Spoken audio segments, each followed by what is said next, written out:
Bom, vou responder agora algumas perguntas aqui, ó.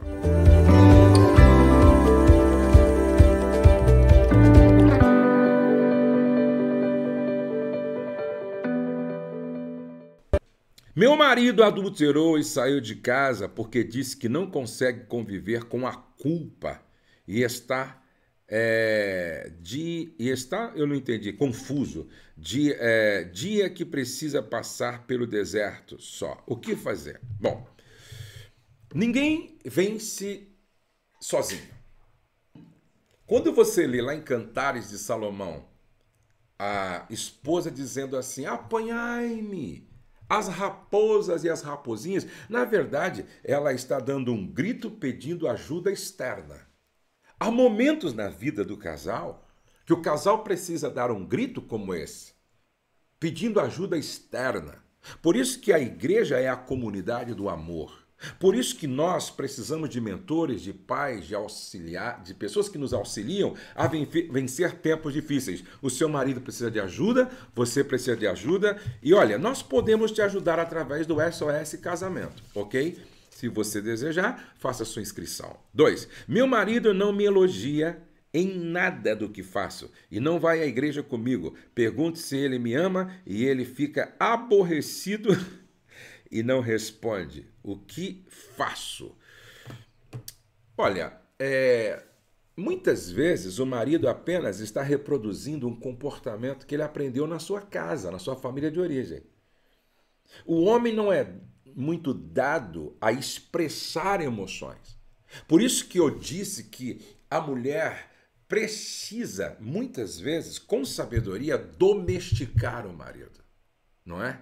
Ela precisa, muitas vezes, ajudar o marido a desaprender o que ele aprendeu de errado na sua família de origem e aprender o certo. Então, o que o seu marido precisa é exatamente isso. Ele precisa ser liberto pela verdade, desaprendendo o que viu de errado nos seus pais, de repente, e aprender o certo. E você, como esposa, tem um papel preponderante neste processo. Quantos maridos foram ajudados pela esposa sábia? Agora, você precisa ouvir, como você está fazendo agora, ouvir tudo o que puder para, de repente, ajudar o seu marido a ser o que ele não é ainda. Meu marido combinou de sair conosco hoje. Ele acordou cedo e foi passear na casa da mãe. Como agir? Olha, deixa eu ver aqui uma coisa. Quer ver? Ó? O que os maridos precisam. Eu estava lendo isso hoje. Eu estava lendo isso. Deixa eu ver aqui, ó, se está aqui, ó. Faça o que disse que faria. Faça o que disse que faria. Cumprir o que prometeu permite que você estruture um lugar seguro para ela. O que os maridos precisam entender é que cada vez que promete e não cumpre, ele cai em descrédito e enfraquece o relacionamento. Cada vez que o marido promete e não cumpre, ele vai tendo enfraquecida o seu próprio caráter, porque é uma questão de integridade, prometer e cumprir. Jesus disse que a minha palavra tem que ser sim, sim e não, não. Agora, você tem que chamar o seu marido e conversar com ele, com amor, com carinho, com delicadeza, sem estresse, sem briga, não é? Meu amor, o que aconteceu hoje me chateou bastante, me entristeceu. Você me prometeu que iria passear, entendeu? E você não foi. De repente, essa conversa amorosa, franca, clara e honesta pode fazer ele repensar o que aconteceu e mudar, tá bom? Meu marido disse que não gosta de receber conselhos sobre casamento. Como pedir ajuda se ele não gosta e nem aceita ouvir ninguém? Ele se acha perfeito. Bom, se uma pessoa não vencer o orgulho se revestindo de humildade, fica muito difícil. Fica muito difícil. O orgulho é o primeiro e maior inimigo da nossa alegria e da nossa felicidade.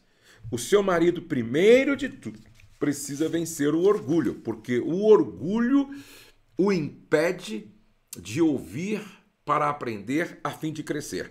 Meu marido se preocupa mais com suas coisas do que comigo. Seu lazer se tornou prioridade e eu fico de lado. O que faço? Veja só, infelizmente, boa parte dos casais não sentam para alinhar, não sentam para conversar, não sentam para planejar, não sentam para discutir assuntos que são relevantes e pertinentes relacionados aos dois. Porque no casamento existem 3 agendas, basicamente 3 agendas. A agenda do marido, a agenda da esposa e a agenda do casal. E precisa haver um equilíbrio, um planejamento, uma organização. A agenda do casal, a agenda do marido e a agenda da esposa. Na minha casa temos dificuldade de comunicação e diálogo. Isso é importante para mim, mas para ele não. O que faço? Eu vou continuar insistindo. A mulher precisa ser sábia o suficiente para, de repente, influenciar o marido para que ele atente para alguns detalhes que faz toda a diferença na vida do casal. Como é que os maridos que eu conheço mudaram quando eles perceberam na mulher atitudes de sabedoria para convencê-los a prestar atenção, de repente, numa palestra, num filme, numa oração, e aí eles mudaram, porque há momentos em que, de repente, Deus trabalha de tal forma que vira uma chave na cabeça do homem. Aí muda tudo. E principalmente a igreja onde você congrega precisa ter ensinos relacionados a isso. Na minha igreja, por exemplo, eu com frequência falo sobre a importância de se ter um coração ensinável. A importância de se ter um coração ensinável, tá? E quando no casamento tem sexo, mas falta outras coisas. Bom, eu vou repetir o que eu disse lá atrás, não é verdade? Nós precisamos provocar na relação conversas onde possamos colocar essas necessidades sobre a mesa. Se não houver isso, não dá para chegar a lugar nenhum. Infelizmente, boa parte dos casais não fazem isso. E conhecereis a verdade vai libertar. Estamos juntos há 9 anos, nunca...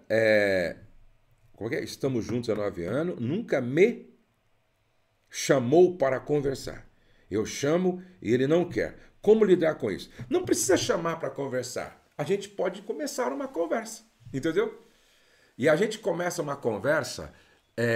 olha como Jesus foi assim extremamente estratégico com a mulher samaritana. Quando Jesus estava lá no poço de Jacó, e aí chegou a mulher samaritana, como é que ele dá início a um diálogo? Como é que Jesus começa um bate-papo com aquela mulher? Ele pediu para ela algo que era comum entre eles. Ela foi buscar o quê? Água. Ele pede o quê? Água. E aí todo o assunto gira em torno do quê? Da água. Por quê? Porque água era um interesse comum. Então a gente precisa começar um bate-papo a partir de um interesse comum.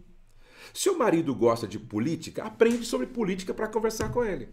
Se o marido gosta de futebol, aprende sobre futebol para conversar com ele. Se o marido gosta de luta, aprende sobre luta para conversar com ele. O seu marido gosta de cozinhar, aprende sobre cozinha mais ainda para conversar com ele. Se o marido gosta de teologia, aprende teologia para conversar com ele. Por quê? Porque quando a gente conversa sobre aquilo que o outro se interessa, ou que é interesse do outro, fica mais fácil. Tá? Meu marido não conversa comigo, só quer falar em dinheiro e por isso discutimos muito. Mas ele quer fazer o quê? Falar sobre a administração do dinheiro, a aplicação do dinheiro, ganhar dinheiro. De repente, comece a conversar sobre essas questões com ele. 8 anos de casado, vivemos como 2 irmãos. O que faço? Se nós não tomarmos cuidado, a vida conjugal vira um relacionamento entre irmãos mesmo. Por quê? Porque não há intimidade. Não há intimidade. Quando eu falo intimidade, não é só sexo. Eu estou falando em conhecer o mapa afetivo do outro. É conversar sobre isso. Sou casado há 36 anos e agora eu descobri muitas mentiras. Não quero mais ficar casada. Como agir? Meu marido sempre fala para mim: eu nasci assim e vou morrer assim. Sou igual a meu pai, o que fazer? Esse é um problema sério, hein? Eu nasci assim, vou morrer assim. É a síndrome de Gabriela, não é? Veja só, nós não somos obrigados a reproduzir os erros dos nossos pais. Meu vô tinha coisa boa e coisa ruim. Eu vou ficar com as coisas boas. Meu pai tinha coisas boas e coisas que não eram tão boas. Eu vou ficar com as coisas boas. Eu tenho muita coisa boa e algumas coisas não tão boas. Meus filhos devem ficar com as coisas boas. Eu primeiro não nasci assim. Presta atenção. Primeiro eu não nasci assim. Eu sou resultado de crenças. Não é? Eu sou resultado de comportamentos que eu assisti, que eu vi. Eu estou simplesmente reproduzindo aquilo que me impressionou, que me marcou, que ajudou na minha construção, na minha formação. Então eu não nasci assim, eu aprendi a ser de forma errada. Então, todo homem inteligente e sábio, ele compreende bem.